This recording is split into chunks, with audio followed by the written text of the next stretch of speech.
Hello guys, അസ്സലാമലൈക്കും. നമുക്ക് ഇന്നത്തെ ഒരു ദിവസം കണ്ടു നോക്കാം.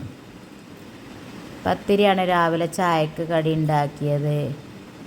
ഞാൻ പത്രത്തിൽ വെച്ചാണ് പത്തിരി പരത്തൽ. അങ്ങനെ പരത്തിയാൽ അടി ഒട്ടിപ്പിടിക്കൊന്നുമില്ല. നല്ല ഉസാറായിട്ട് പരത്താം. പൊടിയൊന്നും എവിടെയും ആവില്ല. ബീഫ് തേങ്ങ അരച്ച കറിയാണ് പത്തിരിക്ക്. കറി ഉണ്ടാക്കുന്ന വീഡിയോ എടുത്തില്ല. ഓരോരോ പത്തിരി നമുക്ക് ചുട്ടെടുക്കാം.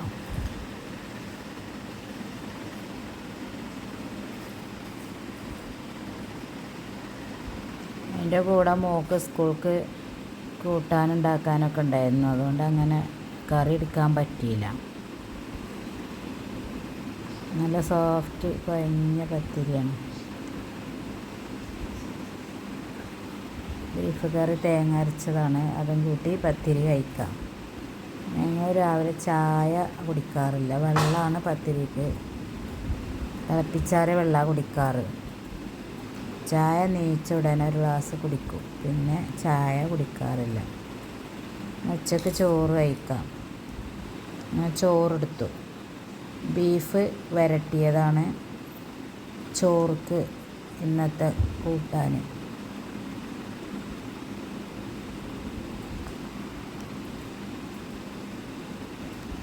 ബീഫും കുമ്പളങ്ങയും തേങ്ങ അരച്ച് കറി വെച്ചതും. പിന്നെ മത്തൻ്റെ ഇല തോരൻ. ഈ തേങ്ങയും പച്ചമുളകും ചതച്ചിട്ട് മത്തൻ്റെ ഇല. മീനും വാങ്ങിയിട്ടുണ്ട്. പിന്നെ മത്തൻ്റെ ഇലൻ്റെ താളിപ്പ് കുറച്ചുണ്ടാക്കിയിട്ടുണ്ട്. കറി തേങ്ങ അരച്ച കറി ഇഷ്ടമല്ലാത്തവർക്ക് കൂട്ടാൻ വേണ്ടി കുറച്ച് താളിപ്പും ഉണ്ടാക്കി. അങ്ങനെ മത്തൻ്റെ ഇല താളിപ്പും കൂട്ടി ചോറ് വയ്ക്കാം. പിന്നെ 4 മണിക്ക് 2 പഴമാണ് കഴിച്ചത്. മോക്ക് സ്കൂളിൽ കൊണ്ടുപോകാൻ വേണ്ടി ബീറ്റ്റൂട്ട് ഉപ്പേരി അല്ല പച്ചടി, ബീറ്റ്റൂട്ട് പച്ചടി. ഇന്ന് ബീറ്റ്റൂട്ട് പച്ചടിയാണ് മോളെ സ്കൂളിൽ കൊണ്ടുപോയത്. അവൾക്ക് കൂട്ടാനുണ്ടാക്കുകയാണ്. 2 പച്ചമുളകും ഇഞ്ചി കഷ്ണവും കുറച്ച് കടുകും ചതച്ചെടുക്കാം. അങ്ങനെ ബീറ്റ്റൂട്ടിലേക്ക് ഇട്ട് കൊടുത്ത് കുറച്ച് തൈര് ഒഴിച്ച് വെളിച്ചെണ്ണ ഒഴിച്ച് കടുകും കറിവേപ്പിലയും വറുത്തെടുക്കാം. അങ്ങനെ കറിക്ക് തൂമിച്ചൊഴിച്ചു.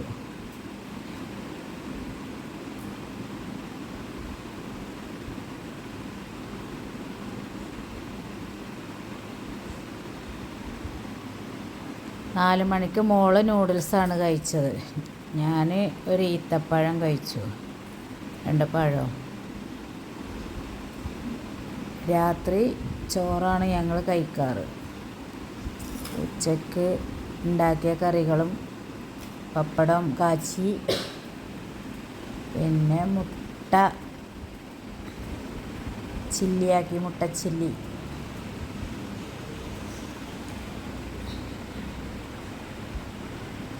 മോളാണ് മുട്ട ചില്ലി ഉണ്ടാക്കിയത്. കുറച്ച് പെപ്പർ പൗഡറും ഉള്ളിയൊക്കെ ഇട്ട് മുട്ട ചിക്കിയെടുത്തു.